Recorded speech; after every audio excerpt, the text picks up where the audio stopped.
A luz branca da UTI é sempre a mesma, não importa se é dia ou noite. O cheiro de álcool e produtos químicos é onipresente, misturado ao calor das máquinas que nunca param. O som dos ventiladores mecânicos cria um ruído de fundo que a gente aprende a ignorar, mas o olho clínico nunca descansa. Eu estava no meio de um plantão tenso, focando no paciente do leito 4. Ele era um senhor que tinha passado por uma cirurgia complexa e, embora parecesse estável para um olho destreinado, algo no ritmo dele me deixava inquieto. Os números no monitor oscilavam de um jeito sutil. Foi nesse momento que o médico administrador entrou na unidade. Ele não trazia um estetoscópio, mas um tablet cheio de gráficos de desempenho e tabelas de custos. Para ele, a medicina tinha se tornado uma questão de logística e fluxo de caixa.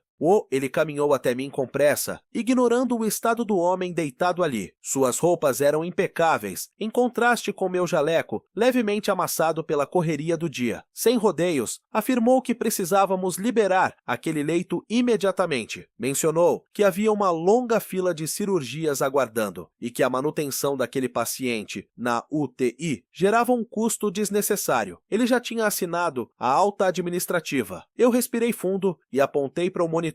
Mostrei que a frequência respiratória dele tinha subido de 18 para 24 incursões por minuto na última hora. Era um sinal claro de esforço extra para compensar alguma falha interna. O administrador olhou para o monitor com desdém. Ele deu um sorriso cínico, balançando a cabeça como se estivesse lidando com um iniciante. E chamou minha preocupação de excesso de zelo e disse que pequenas variações eram comuns naquela fase. Para ele, minha cautela era apenas uma perda de tempo que atrapalhava as metas de rotatividade do hospital. Ordenou que eu preparasse a transferência para vir à enfermaria em 30 minutos. Ele não via uma vida em risco, via apenas uma vaga que poderia estar gerando mais lucro com outro procedimento. Eu decidi não gastar energia discutindo. Palavras não convencem quem só se importa com planilhas. Peguei meu estetoscópio e o posicionei sobre o tórax do paciente. Comecei a contar cada respiração manualmente, sentindo o movimento do peito e ouvindo a entrada de ar. O administrador ficou ali, parado ao pé da cama metálica e fria, visivelmente desconfortável, com a minha total indiferença à sua ordem técnica.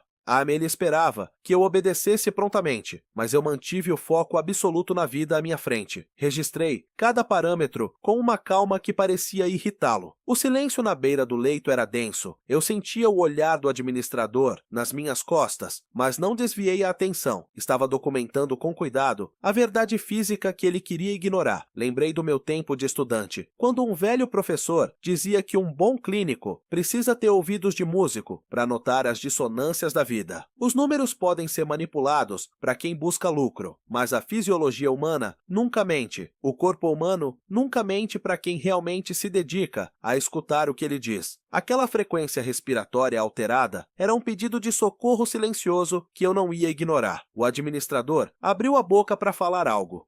Provavelmente uma ameaça, mas o som foi cortado. Um bip agudo e urgente tomou conta da UTI, perfurando o ar e chamando a atenção de todos. Era o alarme da oximetria de pulso. O tom era grave e constante, indicando que o nível de oxigênio caiu abaixo do limite vital. Olhamos para o monitor ao mesmo tempo. A saturação caiu bruscamente para 80 em poucos segundos. O rosto do paciente ficou pálido e seus olhos se abriram em agonia. O colapso que eu tinha previsto começou. O administrador deu um passo para trás, perdendo a arrogância, enquanto eu já largava a caneta para iniciar o resgate imediato. Antes de continuarmos, inscreva-se no canal e diga-nos nos comentários de onde você está assistindo. Enquanto eu agia rapidamente para estabilizar o paciente, minha mente se dividia entre a urgência do momento e as memórias da minha formação.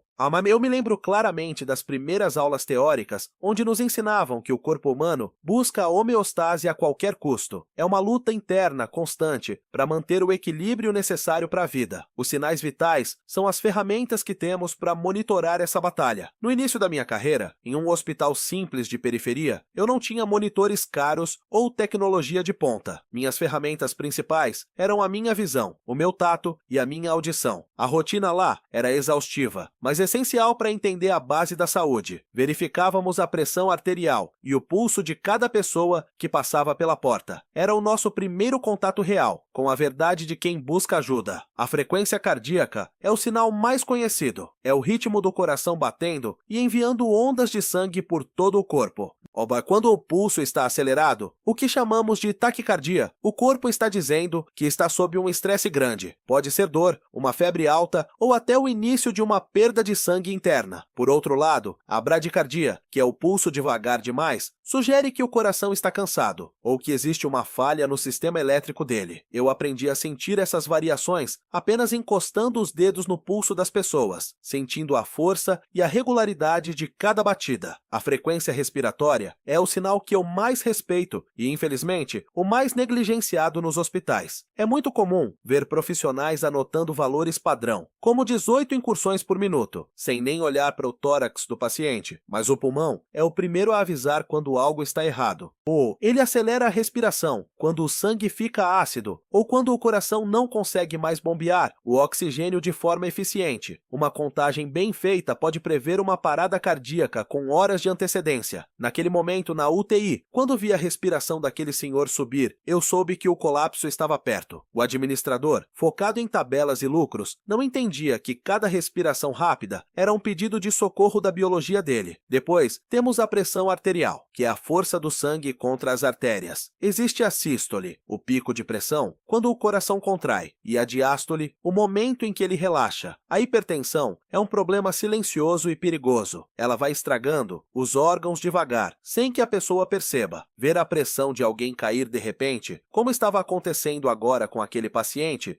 é sinal de que o corpo está perdendo a luta. É um momento crítico onde cada segundo conta para evitar o pior. A temperatura corporal também traz informações vitais. Nosso cérebro tem uma parte chamada hipotálamo, que controla o calor. A febre não é uma inimiga, mas um sinal de que o corpo está lutando contra uma infecção. Já a hipotermia mostra que o metabolismo está falhando e não consegue mais manter o calor necessário. E hoje usamos muito a oximetria de pulso, que mede o oxigênio no sangue através de um sensor no dedo. Se o oxigênio cai, as células começam a morrer e os órgãos falham. O que mais me cansa hoje em dia é ver como a medicina se tornou burocrática. Muitos colegas tratam esses sinais como números para preencher em computadores. Eles olham para o monitor e esquecem de olhar para o paciente. Ou perderam a sensibilidade de entender o que aqueles números significam na prática. O administrador era o exemplo perfeito disso. Para ele, o paciente era apenas um custo financeiro. Ele não via a biologia tentando se salvar. Ver essa falta de humanidade me dói tanto quanto o cansaço físico. Estávamos ali para salvar vidas, mas às vezes parece que estamos apenas gerenciando recursos em uma empresa. Ignorar esses sinais básicos é o primeiro passo para um erro fatal, e eu não permitiria que isso acontecesse naquele leito. O monitor não parava de apitar. Aquele barulho agudo e seco era o sinal claro de que as coisas estavam saindo do controle, mas para mim era apenas o momento de focar no que importava. O administrador deu 2 passos para trás com o rosto pálido, perdendo toda aquela pose de autoridade que ele exibia minutos antes. Ele, mesmo que falava com tanta firmeza sobre reduzir custos, bater metas e aumentar a rotatividade dos leitos, agora estava ali, parado e sem saber o que fazer. Eu não precisei dizer uma única palavra para provar que ele estava errado. O corpo do paciente já estava mostrando a verdade de um jeito que nenhuma planilha financeira conseguiria esconder. Enquanto eu chamava essa equipe e começava a agir, meus olhos não saíam dos números no monitor. A queda rápida da pressão arterial, somada ao aumento da frequência respiratória, que eu tinha notado e anotado minutos antes, era a prova técnica de um choque que o administrador preferiu ignorar. O corpo daquele homem estava tentando desesperadamente compensar a falta de oxigênio, acelerando a respiração, mas o coração dele já não aguentava mais esse esforço. Se a gente tivesse seguido a ordem de dar alta,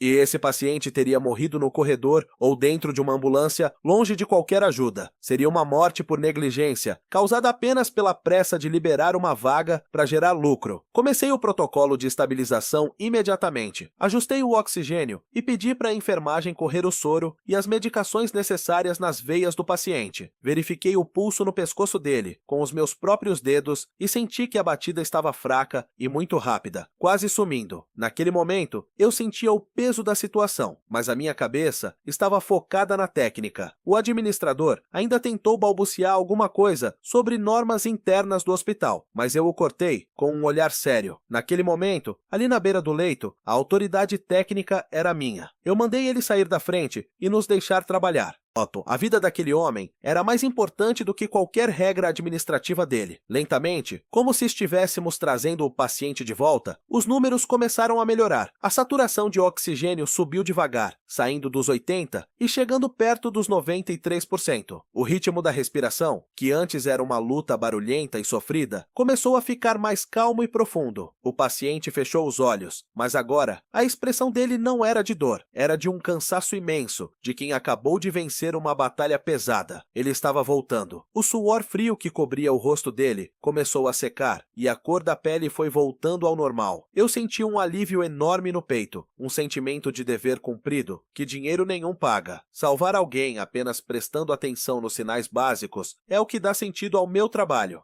E o administrador não teve como fugir da responsabilidade. O erro dele estava ali, escrito nos registros que eu fiz questão de preencher com todo o cuidado. Ele ignorou sinais claros por lucro e, por causa disso, ia ter que enfrentar uma revisão ética séria na diretoria. Ele quase causou uma morte por pura teimosia. Ele saiu do setor em silêncio, sem olhar para ninguém, sem aquela arrogância de antes. Ele sabia que a imagem dele estava manchada e que o foco no lucro tinha perdido feio para a realidade da vida. Olhando agora para o monitor, vendo as linhas verdes se movendo em um ritmo seguro, eu tenho certeza de que a saúde é, antes de tudo, a arte de observar. A gente não precisa só de máquinas modernas, a gente precisa ter atenção aos detalhes simples do corpo. Os sinais vitais são como avisos de que algo está errado. Ou, se um deles sai do lugar, todo o resto do sistema corre perigo de parar. A vida aparece nessas coisas pequenas, na temperatura da pele, no movimento do peito ao respirar, na força de uma batida de pulso. Ignorar esses dados é o mesmo que ignorar o próprio paciente. Senti uma paz grande agora. Sei que amanhã vou ter outro plantão e outras dificuldades, mas eu vou estar lá, com meus olhos atentos. Os sinais vitais são a voz do corpo. Ignorá-los é escolher o silêncio da tragédia em vez do som da cura.